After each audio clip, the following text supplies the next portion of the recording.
MotorCarNut here, and today we're going to be removing a rear taillight assembly on a 2013 Subaru Forester. This is pretty simple to do. You're going to open up the trunk, and you're going to have 10 millimeter here and a 10 millimeter here. We're going to take those two out, and once you got those out, you just pull it straight out, straight back. And as you can see, there's a little tab there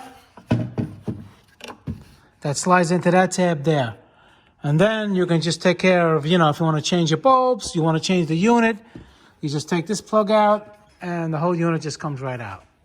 You just take this electrical connector out, and there you have it. And then you just reverse the procedure of removal.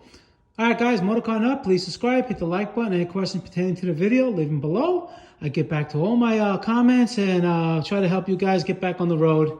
I'll see you guys in the next video. Thank you for watching.